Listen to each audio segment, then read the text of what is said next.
Hello and welcome to ISG.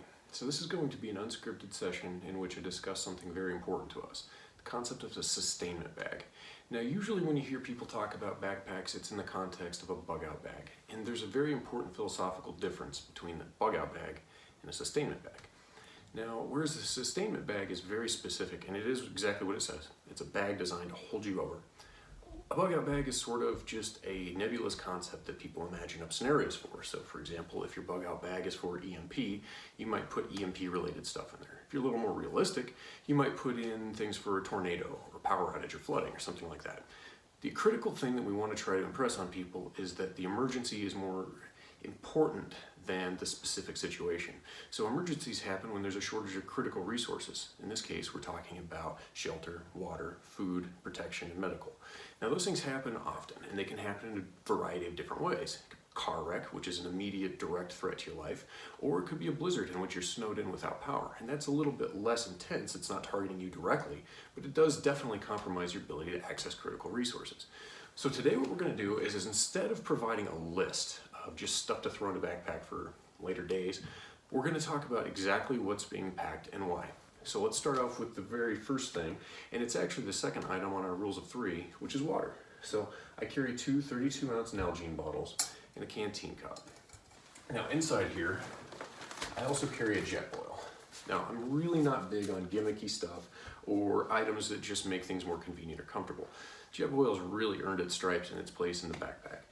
Between these, I can get through a day pretty easily, and my overall plan is that I need to be looking for more resources anytime I'm using this bag. Okay, that's kind of the entire idea. It's to sustain me while I'm acquiring new resources. And that's a common theme with the ISG community. Now, a big part of that is also the ability to find and gather more water, which means you need to be able to purify it. And as you probably know, we're big fans of having a proper water filter. In this case, I typically carry this Catadine Vario. Now, while it's not the perfect filter, it does a really good job of mixing speed, efficiency, and output. It also lasts quite a while. Now, as you probably know if you've read any of our reviews, none of these water filters live up to the hype. The gallons that they put out on their packaging and stuff, expect it to last maybe a quarter of that, maybe 500 gallons in this case, before you need to replace the media. But the good thing about it is it can be replaced. So having that ensures that you're going to have some fresh, clean water. So I can refill this. This Catadine actually threads right on top of any 32-ounce wide mouth Nalgene bottle, and I'll demonstrate that really quickly. And that also means it'll thread onto a Camelback, which I don't carry in this setup because typically I'm in a place right now where there's pretty decent water resources. I'm never much more than an easy day walk from a river, a stream, or something to that effect. So the reason I carry the metal canteen cup is because when I get where I'm going, I often like to have something warm. I'm also in a very cold environment. So I can heat this up, and it keeps it separate from my coffee so that I can have one that's dedicated for drink and one that's good for like oatmeal or soups or things like that.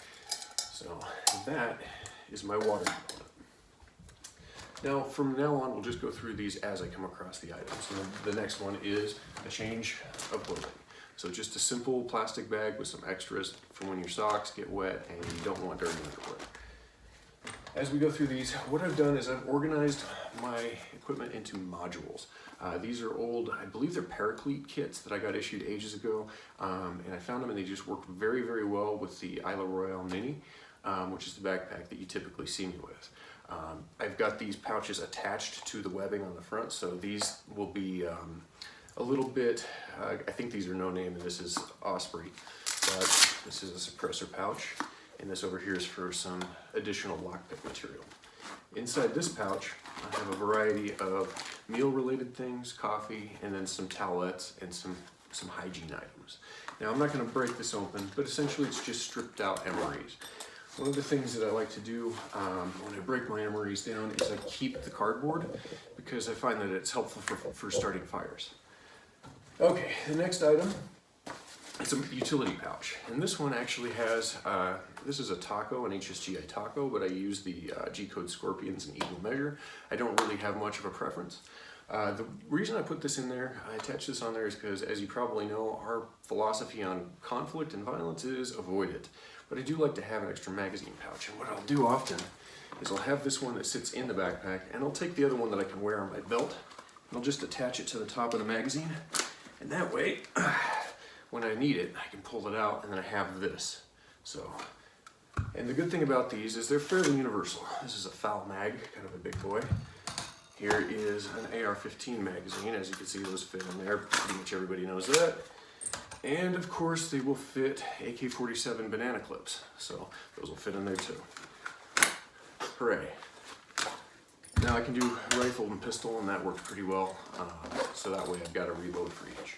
You can also keep specialty ammunition if you do carry a suppressor. And suppressors, by the way, are not just useful for shooting people in movies. There's a lot of things to be considered. You can take game with them, you can take out lights with them, you can move discreetly and use them for things like that, so just don't let your imagination be limited. This here is another little stove for gas, and it unfurls like so, and it has a little pilot, so you can use this to rapidly boil water and things like that. This is kind of a backup item at this point. I haven't gone to the lengths of determining which one of those I like better. This one's obviously a lot smaller than the jet boil, but the extra capacity for water is very helpful. Keep a couple Silume lights, so chem lights, just like these. Everybody knows them.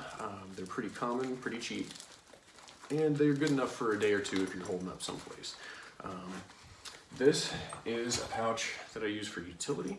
You can see I've got a pencil, a pen, a spring punch, and a backup pen. And this one is a Sharpie, by the way. So inside this kit, I keep a variety of things, including backup lock picks, which in this case are Bogatas, a flint and steel, which this one's pretty well used, and then there's some matches in here too. I roll up duct tape and keep it like so, and then I keep some extra cash, a battery for my my pistol light, and notes. And I'll try to get closer so you can kind of see these. That's contact information, but this is stuff that's, let me see here, a little esoteric. Yeah, so this is like weather data, estimating wind speed. This is some after action TTPs and blood tables. This is usually for like teaching. Target assessment signaling, and then of course I've got Morse code in case I need to send or receive a signal in Morse code. So the spring punch is a really good device for breaking glass, either for emergencies or for entry.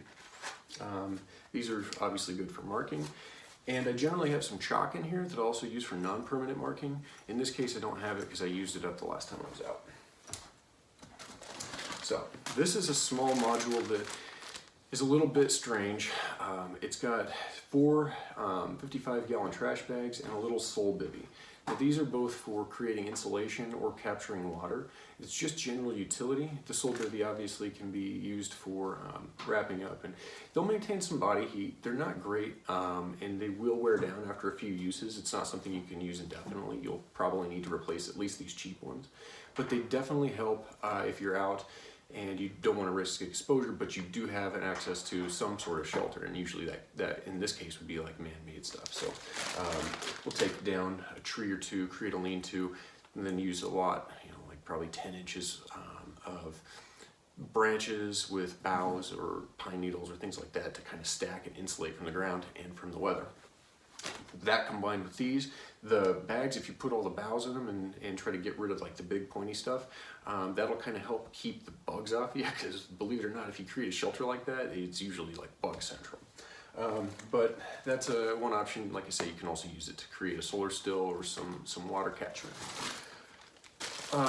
Another item I carry is a siphon hose. Now, if you've ever got a mouthful of gasoline, you know it sucks. And because this kit is not geared for surviving in the woods in some Red Dawn fantasy, I want to be able to capture fuel, bottom line, if I need it, and then I don't want to be scouting around for a piece of hose or adequate sized tubing. Oftentimes the stuff you'll find is too narrow. A lot of times it's not clear, so you will get a mouthful of gas. And then this one, you just dangle it around in the reservoir of the fuel that you have, and it will automatically start. And it's also wide gauge, so it works very quickly. So I find these to be an immensely valuable thing to have in your pack. And again, a lot of this stuff isn't just for emergencies. There's times when you run out of gas. Well, not us, but normies. Anyway, Another thing that's had a place in my pack for a long time is this Mylar cutter. And I've had this sucker for years. I think I first started using it in like 2010. So here we are 11 years later.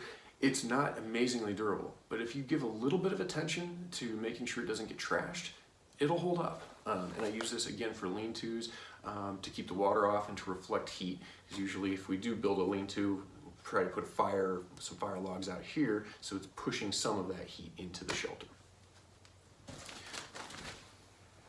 Okay. This needs no introduction. This is just a simple military one-static compass. Again, if you don't understand how to take and apply a heading, if you don't know your pace count, if you don't know your declination or understand what declination means, get with us and let's talk about it, because those are very important things if you have to navigate on foot. The age of GPS is very convenient, but we don't know how permanent it is. There could be widespread outages or things like that prevent you from accessing your GPS, and please have a plan for that. At least have maps so somebody who knows the ropes can show you how to navigate. You should be working on that in the meantime. Now, another thing that I carry as I get older, I find that I really like a ground pad. This is a Climate ground pad, and it's a little inflatable number. It packs up pretty nice, and as you can see, it's been pretty heavily used. This really takes some of the stiffness out of the joints. And I almost sound like a pansy, but man, after 20 or so years of doing this stuff, you find that just laying on the gravel or the sand with a few tree branches under you sucks. So this will really help improve your sleep, which I find has really improved my performance over long hauls. So if I'm doing 5 or 7 day trip, you don't want to be burned out after the first terrible night of sleep. So I do really like having this. And I also use this very compact sole bivy. Now this is an item that I swap out. In addition to the backpack that you're seeing and the sustainment gear that we're seeing, we do have like more specialized items, and we will rotate out depending on what the job is. Like if there's something specific, for example, right now it's winter here. So I'll toss this and I'll grab a sleeping bag that's rated for negative 10 degrees or something like that if I'm planning on going out. If I'm not, and I wreck and I'm just holding up in a car or something like that till a signal fire catches somebody's attention, this will keep me alive. I've used this to pretty cold temperatures, and you might not die, but you probably won't be comfortable, and you won't freeze to death in your sleep. You will shiver yourself awake long before that happens. Also, if you layer that with the other sole bivy in the Mylar bag, you can keep some pretty decent heat. These are items that I like to keep with me. It's just an 8 and a non-locking, and I do have a locking carabiner in here as well. And the reason for that is because you never know when they're going to come in handy. Now, rappelling is one of those things that you usually don't just set out to not do and then find yourself doing. But carabiners can be handy for a lot of things. Securing gear, improvising connections for rope if you're mooring something, things like that. So I do like to have those tools. And they're actually fairly lightweight. These are black diamond, and I find that those work really well. This is a little breakfast kit. Keeps me with some calories and some oatmeal and then some coffee. I find that this is more of a comfort item, but it's also quick calories and it's convenient. Now that one I keep in a little plastic bag because it gets used a lot. Pretty much every time I go out, I'll use one of those. All right. So I usually also keep a rigger's belt. And these are some Arc'teryx leg straps that you can hook up to your carabiner when you're going to rappel, and it'll actually give you a lot more support and a more comfortable ride.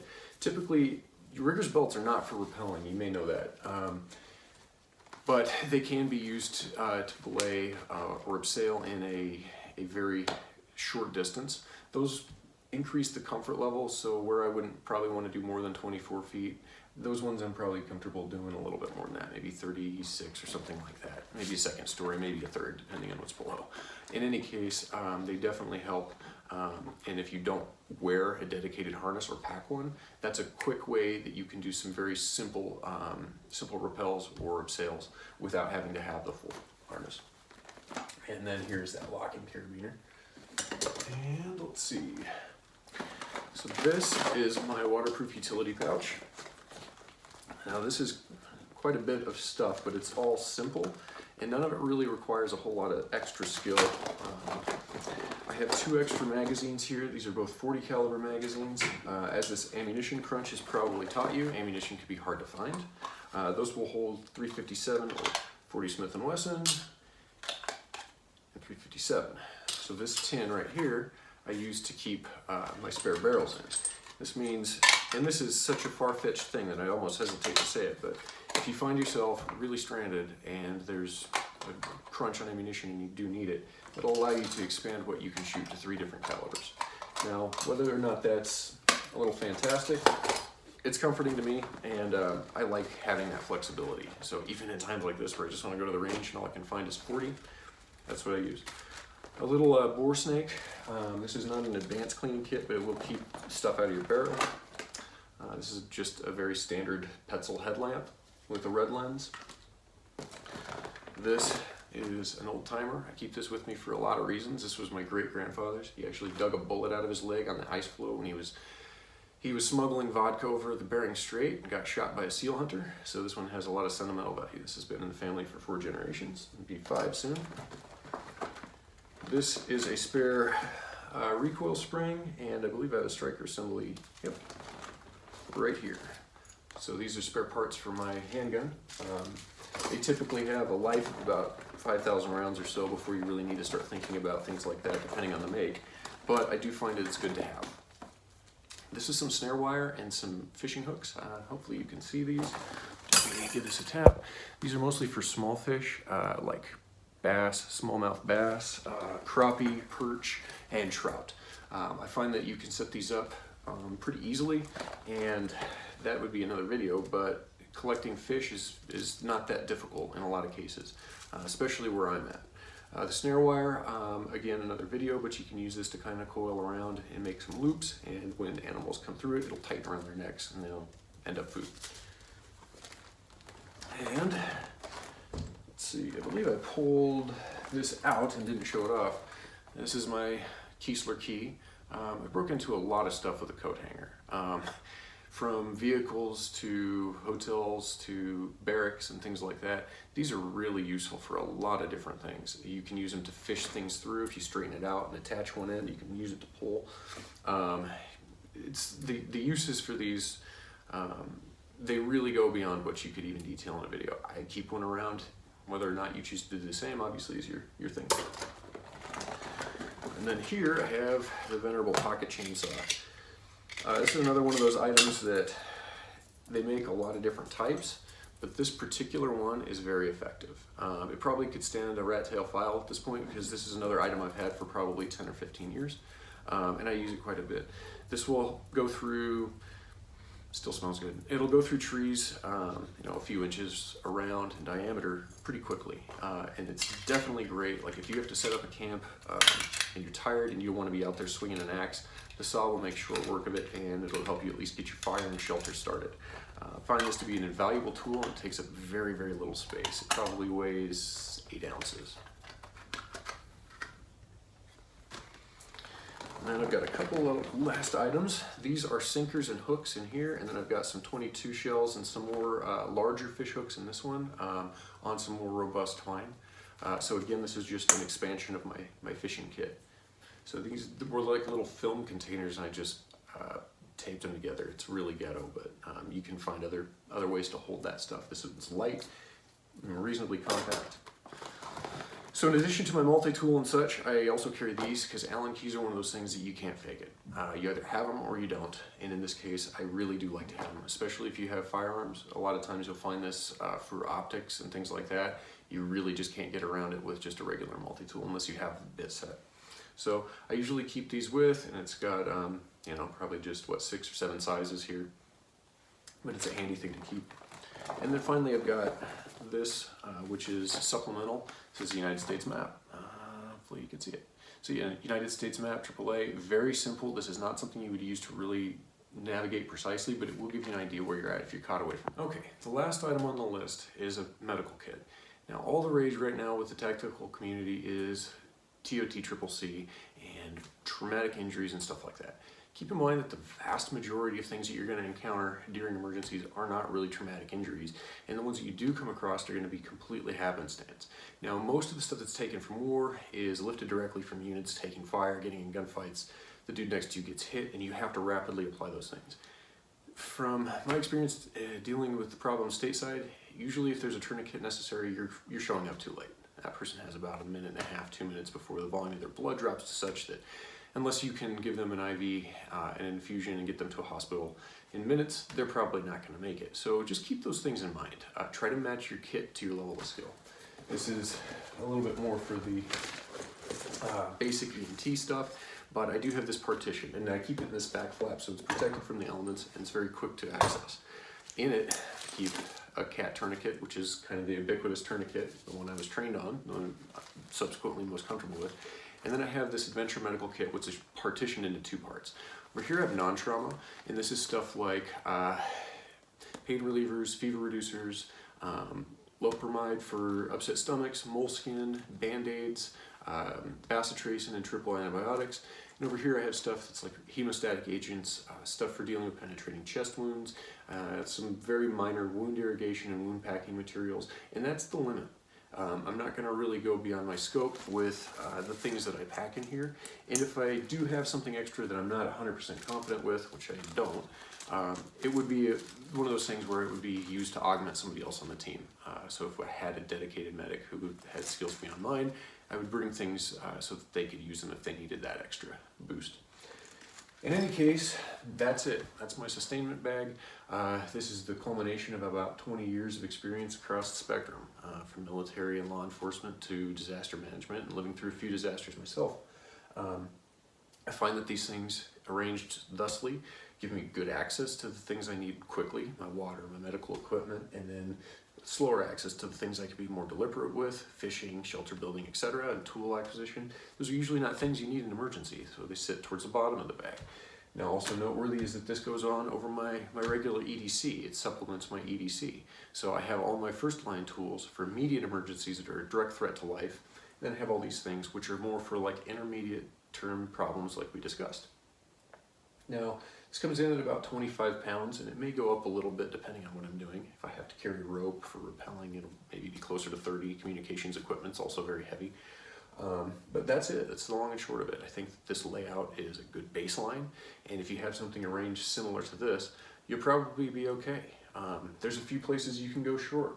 You don't have to spend a ton of money.